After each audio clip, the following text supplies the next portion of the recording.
So realized that there was cages, but the birds weren't in the cages. And the guy's talking to us about the house, not giving us anything positive about it, getting the vibe that he's like, please don't buy this house because I have to find another place to live. Exactly.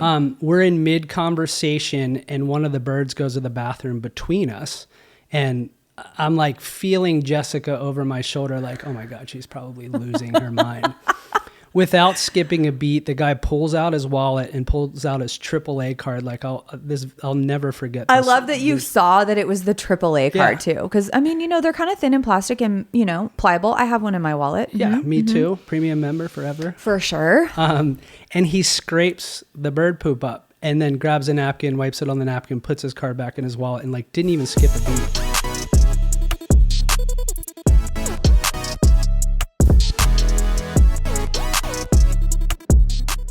Hi, everybody. Welcome back to Behind the Lockbox. I'm Stephanie Zalowski. Today, I am very excited for this guest. We have Nick Mazza with us. Thanks for having me. Okay, guys. Nick is an agent with Compass and the Harth Team. He is a dad to two very sweet kiddos. And his wife, Jessica, him and I go way back, which I'll tell you that story in a minute. But Nick, welcome to Behind the Lockbox. Thanks. Appreciate it. Okay. So we need to tell this story really quickly before we get started. Sure. So about 3 weeks ago now, probably, I got into an elevator. We were going to a group dinner and there was like a bunch of people getting in the elevator and we're all talking in the elevator and we exit the elevator and I hear Stephanie and I turn and it's Nick and he's like, do you remember me? I'm Nick Mazza. And that's because I was his agent back in 2017. That's true. Which was wild. And you got licensed a couple years ago. Mm-hmm. You have been in and out of the real estate game because your mom was in real estate, correct? Correct. So and I remember, I feel like you reached out to me at one point or we talked about you getting licensed at some point. Yep. And you guys had rented for a while. We couldn't find you anything, which was tragic because I know you really wanted to be in PB. But let's start with a quick story of how you found your house and like what happened when you toured it because, this is something for the people to hear because it happens. Sure. Parrots and all. Keep going. Go ahead. Yeah. So was going to a Memorial Day party and my wife's like, hey, let's just check out this house in Leucadia. And I'm like, Leucadia? That's awfully far away.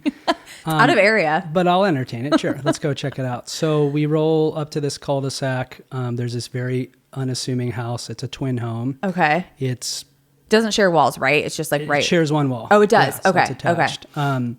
And it was this awful pink color. It was kind of like a cross between Pepto-Bismol and pink. I mean, orange. That's a beach community for you. Terrible. Mm-hmm. So we walk in. It's like, Spanish tile floors. It's filthy. I realize there's multiple bird cages everywhere. And I'm meeting one of the tenants, not even the owner of the house. Okay. And it was really hard to get us in there. Was this agent represented or no? No. For sale by owner? For sale by owner. So the tenant, like the owner, basically you called him, that he was like, hey, my tenant will let you in, whatever. Okay. Yeah. Okay. It was her and she was just like, yeah, we can get you in there, but it's going to be hard. I got to make sure it's okay with the tenant. And it was a lot of like bearing the tenant in mind, almost like overkill a little bit, but whatever. Yeah. I mean, it's harder to get tenants out in California, but back then I feel like things have gotten harder with that. Anyway, I digress. So we walk in and I noticed bird cages and it's dingy and there's literally one piece of furniture on the first floor, but through the glass sliding doors and the window, I just noticed this like super lush, tranquil yard. And it just like my eyes were like taken to there, ignoring the fact that there was bird cages everywhere. You're like, I can make anything out of this. Like, yeah, pretty much. I mean, it needed to be redone anyway. Right. But, I had gone in not thinking I was even going to entertain this place. And very quickly I was like, oh, this could be something. A yard, like by the beach. Like, what did Jess think immediately? I don't know. I think she was She staring. saw the parrots flying around over her head and was trying to not get shit on. Yeah. So realized that there was cages, but the birds weren't in the cages. And the guy's talking to us about the house, not giving us anything positive about it, getting the vibe that he's like, please don't buy this house because I have to find another place to live. Exactly. We're in mid-conversation and one of the birds goes to the bathroom between us. And I'm like feeling Jessica over my shoulder like, oh my God, she's probably losing her mind. Without skipping a beat, the guy pulls out his wallet and pulls out his AAA card. Like I'll never forget this. I love that you saw that it was the AAA card too. Because I mean, they're kind of thin and plastic and, pliable. I have one in my wallet. Yeah, me too. Premium member forever. For sure. And he scrapes the bird poop up and then grabs a napkin, wipes it on the napkin, puts his card back in his wallet, and like didn't even skip a beat. So this is clearly not the first time that he has done something like that. No, it sounds. I mean, no. Yeah. Like I said, no birds were in the cage. So you bought the house. We bought the house. Yeah. That's amazing, though. The fact that like you guys looked for so long, 4 years. 4 years.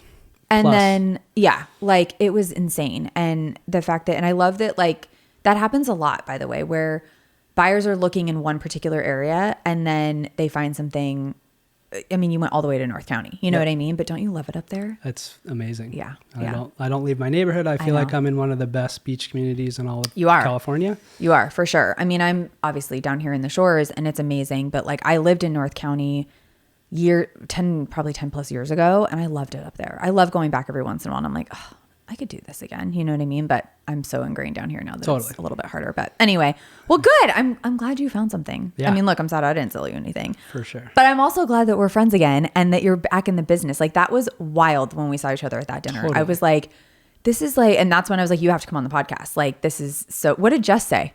She just laughed. She was like, no way. Of course you would remember, like, because I remember everybody. Yes. And she's like, that's awesome. Like, once you said your name, your face immediately, like I was staring at you like, yeah, I know you from somewhere. But like, you know, we were talking when Nick came in and he was like, remember we put this deal in and I was like, I don't remember any of this, Nick. Like I have deal amnesia. Like it just you block stuff out. You'll find, you know, totally. Maybe you won't, but I do it a lot. Anyway. I just have to do more deals. Yes, you do. And then yeah, we can commiserate further and then you can come back for more stories. Exactly. Okay. When you walked in, I was like, how many stories? You're like, I have so many. You like looked at your phone. So is there like a banger you want to start with? I mean, I think I'm so numb to it because I saw so much stuff growing up. Yeah. Being in real estate. Yes. And my mom was in her 20s. And does she do it back east? That's where you're from, yeah. Right? Okay. Yeah. That's what I thought. She works for one of my best friends. Where is she at? She's in Baltimore. Okay, Baltimore. I was going to say Boston. Okay, yeah. Picture late 80s, Baltimore, not exactly its heyday, 3 kids, single mom, wow, trying to get into the industry. Good for her. So saw a lot of wild things growing up. Oh, for sure. She's carting you guys along and all that kind of stuff. Yeah. Everywhere. Now I do it with my kids and I say how amazing it is and I complain to my mom about the same thing forever. She's like, yeah, remember? That's crazy. Do you want to tell a story from back then or do you have a new one? I mean, the stories from back then are just seeing crazy stuff that, 7, 8 years old that you didn't even know existed. Yeah. You know, going into houses and you're just like, what is happening? Yeah. And like bugs and like animals and guns and drugs and like just crazy stuff that I did not experience on my own. Well, and you're still getting a little taste of that here because you guys are doing flips. Correct. As well. So, okay. So go ahead. Whatever one you want to start with. Actually, this story is about, so during COVID, right? Let's say 6 to 12 months into it, we're kind of all figuring out what's going on. Yes. I'd been stuck in the house. I had a 6-month-old baby that was probably around a year now. And I'm like, I needed to get out and do something. Yeah. Yeah. So went to like our first event since COVID. It was like a 40th birthday and ran into one of my good buddies who I had invested in flips with before. Oh, cool. Okay. Just actually when we couldn't buy a house, I had all this money that we had saved up for the down payment. That was very smart though. Yeah. So I put that into a couple flips up in Fresno where he was like putting roots down with work. Right. And like casually at this 40th birthday, I'm like, we should buy a rental property. How about an Airbnb? Like it sounds really cool. And like that was on a Saturday. That Tuesday, we're driving out to the desert. We're like Palm Springs, whatever. Like, amazing. Let's buy a desert house and quickly realized we couldn't afford Palm Springs. Yeah, it's a little pricey. And also I'm kind of glad you didn't because you know that they slapped all those laws down where it's like the grandfathered ones. Like we rented a house there for Christmas a couple years ago. There was an Airbnb, but the rules were like, my God, so strict. And they're very few and far between. So anyway. So, did a couple of those trips out there and then you're like, I wish. Yeah. Talked to a good buddy who has a place in La Quinta and he was like the first home in a new build community, let's call it 12 years ago now. Okay. And he's like, you should check out La Quinta Cove. He's like, it's not gated, so there's no HOAs, all that stuff. Nice. Go over there. The houses are great. It's surrounded by beautiful mountains. For sure. We're checking out all these places. It was pretty hot market then. So like all these people from out of town were coming to every open house and they were getting snatched up quickly. So we started to meet some agents. Next thing you know, they're starting to send us stuff. And this one woman contacts us like, I have this perfect house for you. And it's half the price of every other house we've been looking at. We're like, yeah, let's go see it. And one picture of the exterior and that was it. Oh, that's a dead giveaway right there. Yeah, and I should have known better, but we were like eager to buy a house. You could have sold us just about anything. So we roll out there. She shows up late, she's knocking on the door and I'm like, we're not getting into this place. Was it tenant occupied? Tenant occupied. Oh boy. And okay. you could tell quickly, right? Oh like, not blinds are up. Nothing is no kept. blinds. It was like towels and blankets and all this stuff. So I'm like, oh man, this is a blanket for the blinds. For sure. Mm-hmm. So she finally gets tenants to come out. There's 3 or 4 of them kind of milling around. Okay. There's definitely beds or couches for 10 or 12. In the house. Yeah, in the just house. like laid out. For sure. Dogs everywhere. Curtains, blankets, food just kind of in different piles all over the place because everyone kind of has their own zone. I will never understand how somebody can live like that. Yeah. Roll out back. She's like, oh, it has a great yard with a great view. Well, it's so overgrown you can't see anything. There's 4 or 5 dogs. It's like a cornfield. No. Yeah, it was gnarly even for someone who's seen a lot. Wow. But anyway, we didn't buy that one. Why not? It sounds like such a good one. I mean, we've had some investors come on this podcast and, one of them, he rolled into a property and literally there was cockroaches just all over the walls. And there was kids' beds on the ground and there was cockroaches on the pillows or on the mattresses. And some of the stuff that we see is insane. It's insane. Totally. And we've had people that have hoarder stories where you've got, pathways that you're fighting through. And I've not been in as many of those. I've been in a couple nasty ones. There was one in actually PB that my old team and I walked, and we walked through one and it was a small 1-bedroom. I mean, the whole unit must have been 400 square feet and it was a duplex, right? And so we had an investor client that we were showing it to and we were going to go in the other one, but the listing agent was like, yeah, so we think they might have bed bugs. You have never seen me run towards the street so fast in all my life. I was itching, oh my God, are they on me? We didn't even go near the front door and I was freaking out because I was in the unit next door. I was like, totally. Can they go through the wall? I don't know. Disgusting. So yeah, we see. They probably can. Yeah, I came home and showered immediately. It was terrifying. But it's, even just regular houses that I tour sometimes, tenant or not, even seller occupied stuff, I'm like, how people are messy. No, it's nuts. We actually went to one recently in Scripps Ranch and they were like, hey, we're thinking about selling, and we had sold one in this community. So they reached out to us. We flyer the neighborhood. Sure. Right? We walk in and it's the hoarder, right? Paths everywhere. And there's bunnies and cats everywhere. I'm holding my breath the whole time. And she's like, God. Do you think we'd have to do much to get it ready to go to market? And just a little light cleanup might be helpful. Yeah. Maybe the cat piss and the cats and the bunnies. And how many bunnies do you think there were? No clue. But there was a lot. Oh my God. One cage probably had 10 in it. And then there was a bunch of cages. Multiple cats. Oh yeah, everywhere. Okay. And a little bit of an organized hoarder, which is always the interesting type to me. There are some that are that way, right? Things are in neat piles or but they just literally don't throw anything away. Was there trash? There was definitely, of course there was trash, but okay. The bathroom was full of bathroom products, but there's no chance anyone's used that bathroom in years. You couldn't. So it was just the tub literally was full, the sink was full, but I'm like, you managed to get all the bathroom stuff to the bathroom. Well, so at least everything was in its proper room. That's insane. I mean, I haven't, I think I've only been in one property like that, where it was actually pathways and it, you know what I mean? I would have, we've had other people that have, where you have to hold your breath and for sure. One of David Hussein, he came on, probably 6 months or more ago, maybe even last year. And he walked into a property and he said when the door opened, you could smell the stench from the street.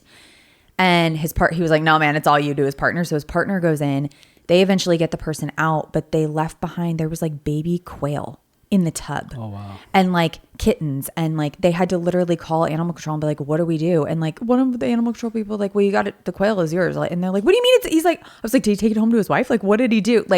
You're just left with some of that stuff sometimes. Totally. It's insane. And you guys do regular residential, but you also do flips. So you're seeing both. You're getting the really beautiful stuff, but then you're also seeing some of the crazy stuff too. So Lots of crazy stuff. And a lot of times, that's one of the values we bring. We're like, just take what you want, leave whatever you don't. Yeah, because then you have resources to get all that stuff cleared out, right? Behind the Lockbox is sponsored by Property Showcase Group. Property Showcase Group has a team of creatives, directors, producers, editors, marketing specialists, and designers that work in tandem to tell and share stories of the built environment. Whether you're looking for full-service production or simply just need content creation, Property Showcase Group can help take your business to the next level. To learn more or to contact Property Showcase Group to schedule a consultation, you can find them at propertyshowcasegroup.com.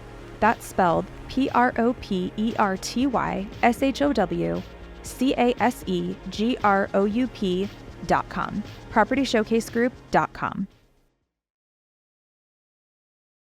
I'm back to talk about our sponsor and producer, Property Showcase Group. This is for all my agent and affiliate friends out there. Property Showcase Group has a special offer for you. The first 3 agents to email Property Showcase Group at teampsg@propertyshowcasegroup.com will get 1 month free of social media management using code LOCKBOX. That's right, 1 month free. And they're offering 20% off your first video production using code LOCKBOX. For more information, contact Property Showcase Group at teampsg@propertyshowcasegroup.com, and don't forget to use code LOCKBOX or mention this podcast. I, as a solo agent, would have to call you guys. Sure. Help! Who do I use for this? I've managed projects before. We had I had a listing, I've talked about it many times before, right here off Torrey Pines and Hillside off Sierra Mar. Mm-hmm. I just sold it last October. It was a year ago, October actually now, which is crazy. But it took us a year and a half to get the tenant out, and these tenants were paying over 10 grand a month. I mean, this guy owned hotels in New York. Like, he quit paying during COVID and she had to sue him. And it was a nightmare. Mm-hmm. And these tenants did not want to leave. We had to take them to court. She had to hire an attorney. They fought us tooth and nail. And it's it is not your house. Yeah. Get the out. It's insane. And look, I get it, but she had given him 6 months notice. She wasn't even you have to be out next week. She was one of my favorite clients to date. She's just amazing. And I literally would drive by and stake it out for the attorney and be like, they're here. And he'd send the process server. It was nuts. It was disgusting. I walked through it with the property manager on probably 6 or 9 months before I took the listing. And they had 2 little dogs and that's it. But they had 2 teenage boys. The carpets were stained. The wood floors in the kitchen, these people had been there. I mean, she had them as long-term, probably 7 or 8 years. Got it. The wood floors, I've never seen damage like that in my life. And it wasn't even water damage. It was just they were scraped and it was insane. Wild. Dog piss and poop in every single room. It was nasty. So we had to literally rip out. She spent 25 or 30 grand redoing that property just to get it ready for market. Yeah. And then I brought her a cash offer in 5 days, full ask, and it was closed. And I was like, crazy. Unicorn baby. It was amazing. And I'm still in touch with the sellers. They're redoing it. And it's taken them this whole year, but they're literally, redoing everything. So I can't wait to go see it. But it's even just people like that, that are very wealthy, that you just let your dog pee everywhere. I don't understand. When it's not your home, I think people are willing to let a lot slide. And honestly, animal urine is one of the hardest things to deal with, especially cats. Cats is the worst. That shit will soak to the foundation. You've got to usually replace all the wood, subflooring. Oh, 100%. It will go all the way through. Yeah, exactly. It's just, no one come for me. Sorry, I've said this many times. I'm not a cat lover, so I'm not a cat. Not for me. I'm also allergic to shedding. And my dog doesn't shed. So it's, disgusting. Anyway. Okay. Do you have one more? Yeah. What do I have? There's one more I was thinking. You can look at your notes if you want to. So, I've been flipping houses back in Baltimore, where I'm from, with my brothers. They're both contractors. One of them actually was a real estate agent for a while. That's so great. They're back there still now doing that stuff. Yeah. Okay. We just sort of parted ways because I needed more capital to do houses out here. Right. Houses there are much cheaper. Right.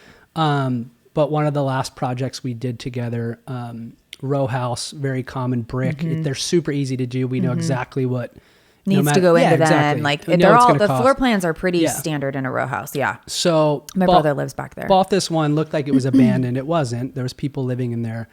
We're really excited about it. Fixed it all up. Looks like it's abandoned. It wasn't. My brothers do really good work. But through that process, neighbors come out, right? Of course. And we thought we had a cat pee problem on the third floor. And the story goes, there was a woman and her boyfriend, and then her dad lived in this house, and they lived in the basement. The dad lived upstairs. Okay. Well, a couple years prior, the tenant's boyfriend fell asleep with a cigarette. They're passed out, right? Oh God. Burned from the basement to the top floor and killed the dad. And yeah. Neighbors telling us this. We're in the middle of remodeling. We're like, holy cow, you don't have to disclose this in Maryland, any of this stuff. Holy shit. So he literally started a house fire with a cigarette because he fell asleep. The house caught on fire and it killed the old man. Correct. Oh Yeah. my God. So that cat pee was actually like soot in the eaves and the floor joists. So we were trying to get cat pee out for 2 months. What did it smell like? It smelled like cat pee. Really? Yeah. And they also had animals. So like, I think it was kind of, like a mix of burned smells. pee, basically. Oh my God. And then what do you do? I mean, were you thinking you weren't going to have to replace the wood floor, like just refinish it? And then you ended up having to? We knew we weren't sure, but then we got into it. We were willing to do that because we had been through this because it's before. not on slab. So like that's all wood. Yeah. And then ceiling is above, right? Because it's Correct. the upstairs or Yeah. whatever. And So they had been through it before. We had budgeted in like replacing everything. Turns out like it was in the joists. So you literally had to redo they the joist. redid the joist. Then the story doesn't end. Oh my God.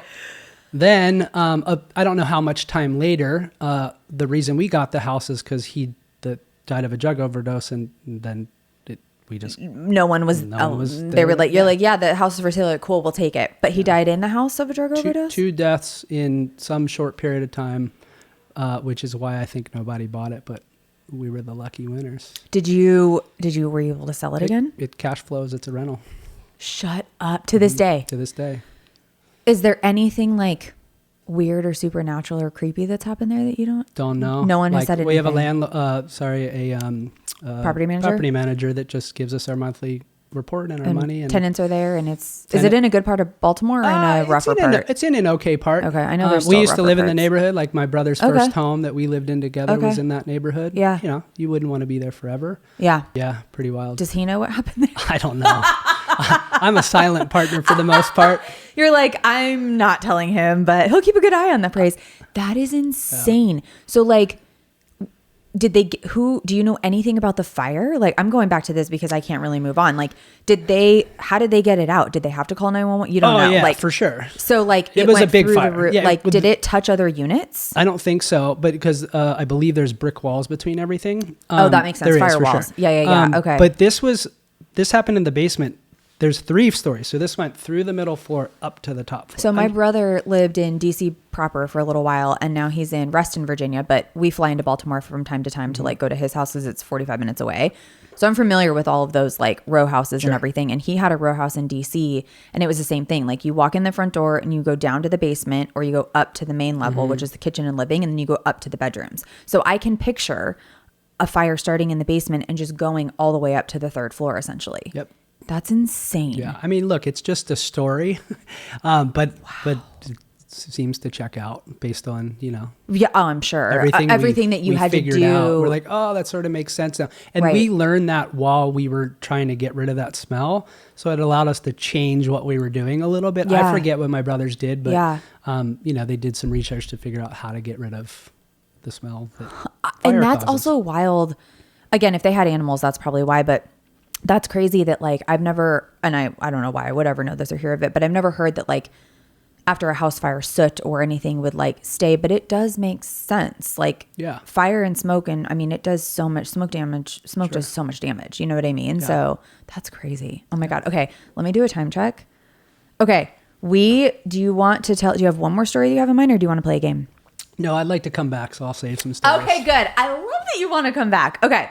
Let's play a game. So you probably have heard this before. I know you've listened to the episode. So it's called Punch List. I'm going to hit you with 3 questions. Okay. The first one, and this actually will probably incite some stories for you also. So here we go. What is the weirdest thing or situation that you've ever walked in on? I can't say that I've walked into too many crazy Well, situations. that's good. But Me either, actually. Recently, I went to do an open house where one of the tenants was still left. And I knew that. And I got there super early because it was like up in a part of it that I wasn't familiar with. Okay. So I'm there early. I like Right. to prep. I like to make sure everything's good. You got to kind of figure out where your signs are going to go, like the whole thing. Yeah. And it's a rental, so I don't know the condition. Right. This guy, I knock, right? Mm-hmm. I'm like, okay, I'm good. I open the door. I walk in, and the tenant is sitting there in his underwear eating cereal. And he's like, hey, you here for the open house? And I'm like, yeah. He's like, I'll leave at 5 up. I'm like, okay.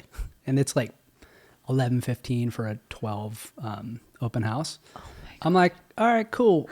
So I just went and sat in my car for a little while. I'm like, You're like, I'm going to go set up some signs and I'll be back at 5 of. Okay. Like, yeah. thanks so much. It was a good home. Oh yeah. I mean, in that area, I mean, again, North County, for anyone who lives here in San Diego, like you're still going to get your best bang for your buck right now. Like inland North County, Sure. Oceanside, like I've got a listing coming up in Oceanside and even it's 3 blocks back from the water and it's 1-1. Yeah. You know what I mean? Like we're going to go almost to 1-2, but it's still like, you know, I know that sounds like a lot to people, but sadly it's not, right? Yeah. Yeah. Sadly it's not. Okay. It's not, but it is. It is, but it's not, but it is. Yeah. Okay. What is your biggest pet peeve? This can be anything. Oh, Life, I got work. a lot of pet peeves. Oh, me too. I've got a laundry list. But I'd say one of the biggest ones, and I hope I don't offend anybody, is You won't. pajamas in public. Like, and I remember when I was like in my young 30s, I was like, just after 30, like that's when you have to stop. Now I think it's like 10. I have to agree with you because, first of all, okay, in full disclosure, this morning when I dropped off my dog at daycare, I did wear sweats and a sweatshirt, but it wasn't my little different. PJs. Like, don't you agree that there's like in-house clothes and like outside Yes. sweats? You know what I'm saying? 100%. Like, I don't wear, it's kind of like, have you ever heard someone be like, don't sit on my bed with your outside clothes? Like, get off my Yeah. bed. You know what I mean? It's like that Totally. kind of thing, right? Like, I don't really understand it, but like, even at the airport, you know what? Okay, now we're going to go off on a tangent here for a second.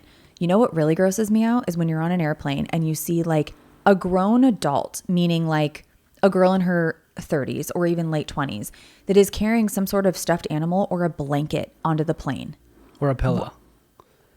Disgusting. And if anyone can hear the jackhammer, it's the construction next door that is never fucking ending. Anyway, disgusting. Agreed. Like, I don't even, or people who like take their shoes off. Oh my God. Like it's disgusting. And like, I think that people, there's memes on Instagram or like wherever that always joke about like the airport's the only acceptable place that you can like wear your pajamas and like also drink a beer at 9 a.m. But like, I at least like, if anything, it's athleisure and that's even pushing sure. it. You know what I'm Agreed. saying? Like athleisure, comfortable, long flight, absolutely all day long. But like, I'm not even in sweats. I'm in like athletic wear. Yeah. I call them coffee drinking pants. For sure. Yeah. Yeah. If you're willing to spend $7 on a latte, like, But you can put wear some nice clothes Lululemon. on. Yeah, exactly. If you're going to elevate it, at least you Fiore or Lululemon. And if not, Exactly. throw a pair of jeans on. You know what I mean? I Yeah. couldn't agree more. It's more Okay. the plaid or like Santa Claus, like a million of them on there. You're It's like, you're 35 so weird. Are you seeing this like a lot? more often than I'd Like care to? to see. Yeah. Yeah, you're gonna notice that now. I'm gonna start seeing it. I'm gonna send you a photo in public and I'm gonna send you like a hip shot and be like, look what I just saw. Now I'm gonna Please see it do. everywhere. Now I'm gonna see it everywhere. Okay, this is a good question for you. If you could be anything other than a real estate agent, what would you be and why? Good question. I've always said architect or design, but that's sort of related, right? It is related, but I gotta tell you, I mean, I've said for the longest time, like, well, first of all, I don't like to do math. I've moved on. Don't ask me to do it. But I would love to do something in like design architect. Like I've always loved it. And I think I kind of missed some of the design calling. Like, Sure. yeah, I would have loved to do something like that. You know what I mean? Yeah. But the Yeah. reality of it is, truthfully, if I could get paid to surf, not competitively, so just travel and surf, Love like it. Anthony Bourdain of surfing, Yeah. or And eat some good food along I the would way. love to own the Baltimore Ravens, who is my favorite football team. You know, it's not too late. Yeah, I'm saving my money. We're doing one flip at a time is getting me closer to owning the Baltimore Ravens. That's hysterical. Yeah. How did they do this year? I did not pay attention. They lost after they won the first playoff game, and then they lost. I thought I had heard that they were in it. Okay. Okay. I think they could beat any team in the league, but you know, Not it's any Kansas given City. Sunday, as they say. True. Kansas City is the new Patriots, I feel like. They are, unfortunately. Go Eagles. I know. My sister-in-law's from Kansas City, so I think I have to root for Kansas City. Fair enough. Yeah. I don't like the Eagles, but I don't know anything about the Eagles. They are the new Patriots. That's What do we think Taylor's going to wear the Super Bowl? Do we care? I don't care. I like her though. Like my daughter's really into her. I have a new. Did you take her to a concert? She's 5. Okay, so I gotta it's too sell early a couple for that. more houses, Too but we're early getting for that. there. Did you take her to the movie? No. I've never taken her to the movies, but my wife does. That's like their thing. Oh, that's cute. Yeah, I wonder, Taylor did do a movie on her tour. Yeah. No, I would take her and go epic. if it made sense. Yeah, when she's older. Yeah. Yeah. At her next, I think she's going to take a little time off because this tour wasn't it like the highest grossing tour of like all time? Yeah, and I think it went on for like a couple of years. It totally did. Yeah. I know a lot of friends who took their daughters primarily. Okay. They were a little older. Yeah, which makes sense. Yeah. I did not go to any of them. I'm not like a Swiftie, as they call it. Sure.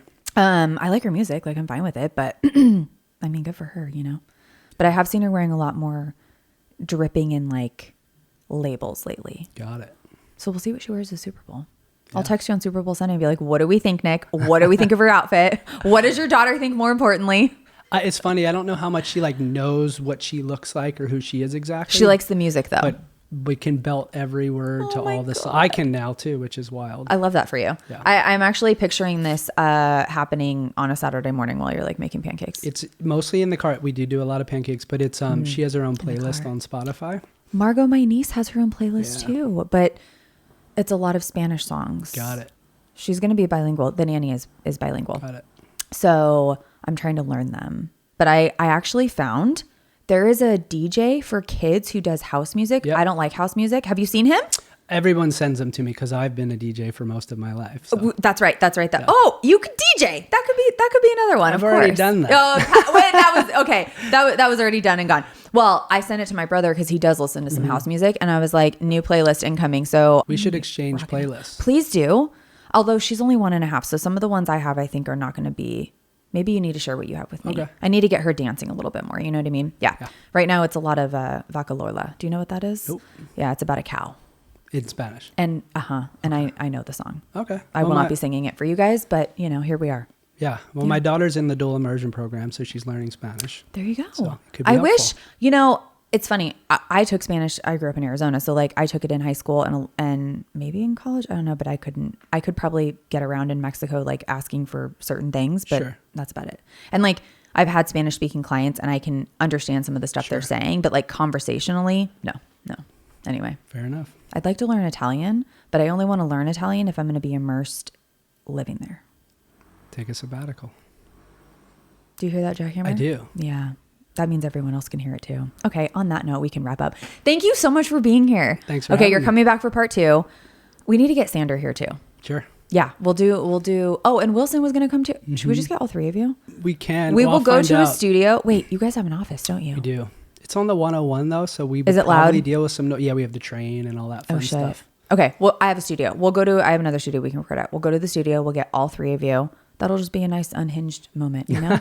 Okay. I like it. All right. Thank you so much for being here. Thanks for having me. You're welcome. All right, guys. Please don't forget to follow us on Instagram at Behind the Lockbox. Please subscribe on YouTube, also at Behind the Lockbox. Leave us a kind review, follow, download. We need all the downloads and we really appreciate your support. And we will see you guys next week. Bye.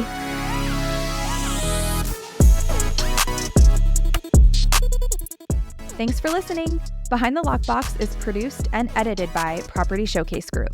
If you like this podcast, please share it with your friends. Don't forget to subscribe, rate, or review this podcast. Thanks for your support. See you next week.